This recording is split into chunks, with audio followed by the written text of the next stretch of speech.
はい、皆さんこんばんは。本日ご紹介するのは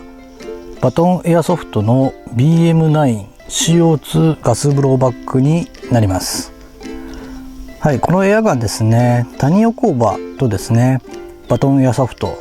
この2社がですね共同開発した CO2 のガスガンになります。BM9 という名前ですけれども、この形状から見てもですね、米国のですねモジュラーハンドガンシステムトライアル向けに作成されたベレッタのですね M9A3 がモデルになっております。M9A3 といえばですねKSC さんがですね発売していますが、KSC のものはかなり色が明るくて、どちらかというとゴールドっぽい色合いになっていたと思います。今回このバトンさんのですね銃を見た時にですね、色合い的には非常にいいのかなというのもあったのと同時に、やはりこの CO2 というのがですね非常に魅力的なところがあって、タニオ工場さんがですね新しいバルブを、この BM9 に入れたといったところもあり、非常に購入をしようと思ってたんですが、初版がですね購入できなかったんですね。で、再販はもう来年と言われてる中で、たまたまですね、初期ロッドの不具合のためにですね持っていた在庫、こちらが販売されて、そちらを手にすることができました。はい、手にした印象になりますけれども、やはり色使いですね、これ非常にいい感じだと思いました。その各所各所でですね微妙に色が違う点、こちらも表現されています。ただですね、若干実銃の方がですねもうちょっと茶系なのかなっていうのを、比較すると感じましたね。重さもさすがM9 っていうんですかね 800g 以上あって、ずっしりした感じがありました。今回最大の特徴はやっぱグリップかなと私は思いました。ストレートタイプになって、従来の M9 とは、見た目も違いますし、実際グリップした感じも違うというのがすごい印象的であります。はい、それではですね各部見ていきたいと思います。はい、マズラになりますけれども、こちらはサイレンサーがですね装着可能なように、ネジが切られたスレデッドバレルになります。こちらのカバーを外せばですね、14mm 逆ネジが現れます。はい、フロントサイドリアサイドともにですねホワイトドットが入っています。はい、レシーバーテーブルにはですねアンダーレールがついています。スロットがですねこちら、3スロットに増えているのが A3 の特徴かなというふうに思います。ちょっとですね丸いのこの CQ フラッシュライトをつけてみますね。はい、こんな感じになります。ただですねちょっと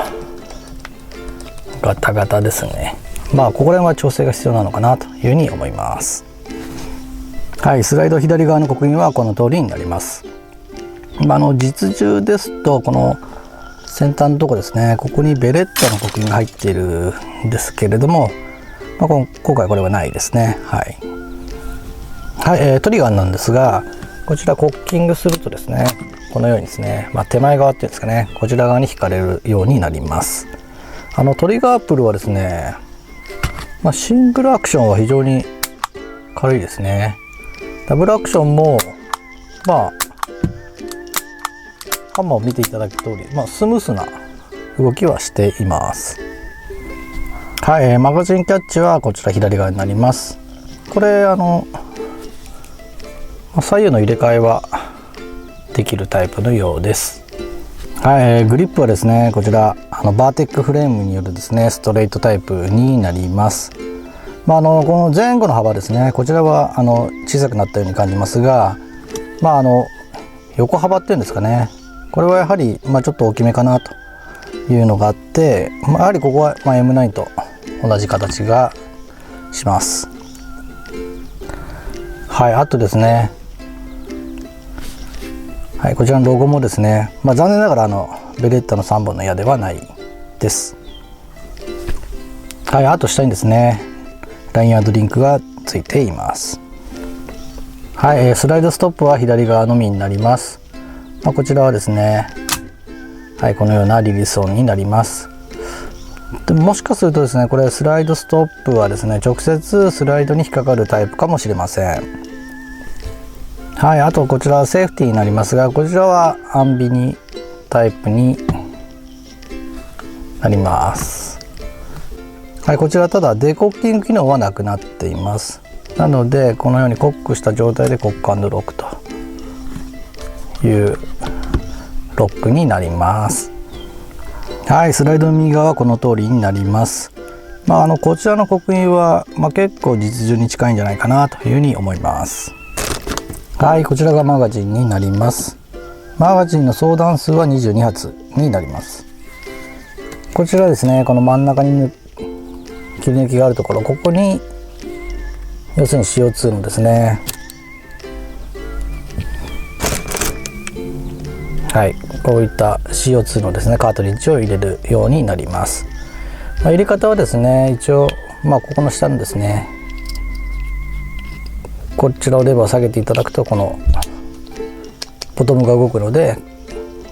あとはこの中でネジを外してこちらを入れていただいて締めるという流れになります。はい、このカートリッジ1本で、140発撃てるというふうに、書かれていましたが、撃った感じそこまではちょっといかないかなというふうに感じました。と私はですね、バットンさんで購入したので、ここですね、これ見えるかな、このプッフディノって読むんですかね、こちらのメーカーのですね CO2 カートリッジを購入しました。これただですね、個体差かもしれないんですが、非常にこのガス使うとですね、匂いがきつかったですね。全部じゃないので、たまにですね、非常に大丈夫かなっていうような、この匂い吸い込んでいいのかなっていうような感じの匂いがしたことがありました。もしかしたらたまたまなのかもしれないんですが、これが定常的に起きるようであれば改善してほしいななんていうふうに感じました。あとですね、マ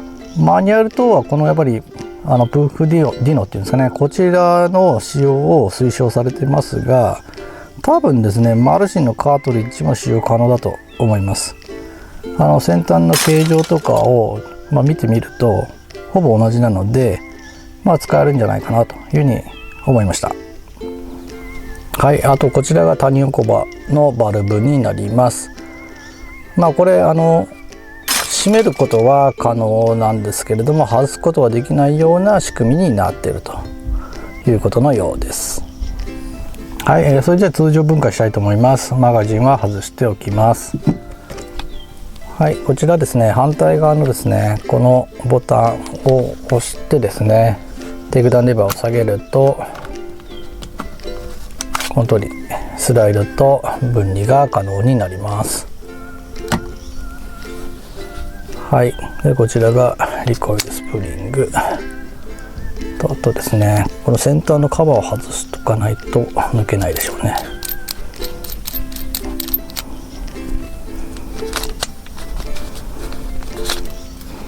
はい、この通り分離が行えます。はい、リコイルスプリングはガイドともスチールですね。はい、でこのアウターバレルもですね、これはスチールじゃないですけど金属になります。はい、はい、あとですね、はい、ハンマーとかですね、この中の、はい、このバルブノッカー等もですね、こちらはスチール製になっていますね。もしかしたら耐久性はいいのかななんていうふうに思っていますが、これからちょっと使ってみたいと思います。はい、あとですね、面白いのがこのアウターバレルのですね、ここ根元っていうか前方にですね、クッションみたいなのがついててですね、ここもなんですかね、衝撃を和らげて耐久性につなげてるのかなというふうに思います。はい、全体の感想になりますけれども、もともとM9 はですね買おうというふうに思っていたんですが、なかなか手に入れることができず、今回このベレッタのピストルを初めて購入した形になります。やはりベレッタの M9 系はですね、形状がやはり素晴らしくてですね、銃マニアというかですね、ちょっと詳しい人ならば必ず欲しい銃の一つにはなるんじゃないかなというふうに思います。この M9A3 非常に見た目もですねいいと思いました。色合いとかですね、若干実銃とは異なりますが、でも刻印の数とかですね、あとアウターバレルが金属化されているなどですね、見た目も質感も非常に満足いくものじゃないかなというふうに思いました。実車ですけれども、CO2 ということが前提にあって、かなりちょっと期待値を高めてしまっていたものがあったからかもしれませんが、リコイルはですね、思ったより強くは感じません。どちらかっていうと、スピードとあと発射音、これが特徴かなというふうに感じました。あとまだ鳴らしが済んでないからかもしれないですが、打ち味が一発一発ちょっと違う感じがたまにします。非常に今回強いリコイルだななんて思う時もあれば、あれって思うような時もあったりとかですね、もう少し打ち込んでいく必要があるかなというふうに思いました。やはりマルシンの FN57、このイメージがあったので、リコイルはそのイメージとはだいぶ違うかなと。でこの銃多分やはり燃費を重視したこのタニヤオコバのバルブによってですね、実射性能に重きを置いたエアガンなのかなというふうに思います。部屋打ちの私のような人間にはですね、この CO2 という意味では、もう少しリコイルが強いと嬉しいかなというふうには感じました。困っているのはですね、先ほど言ったちょっとガスの匂いですね。部屋打ちの私にとっては非常に大問題で、これはマルシンナと併用して使っていきたいなと。あとやっぱり悩んでるのはウェザリングですね。これ使用感を出した感じにするかどうか少し悩んでいます。最近フロンガスの入手が厳しくなってきて、今後 CO2 のエアガンがですね中心的な役割を担っていくというふうに思います。はい、今回はこの STGA、 こちらですね、全日本トイガン安全協会、こちらの条件をですね、クリアしたというこのBM9 はですね、特にサバイバルゲームやる方にはですね、購入する銃のですねリストに加えてもいい銃なんではないかなというふうに感じました。はい、それではこの後実写シーンもございますので、よろしければそちらもご覧ください。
はい、最後までご視聴ありがとうございました。またお会いする日まで、さようなら。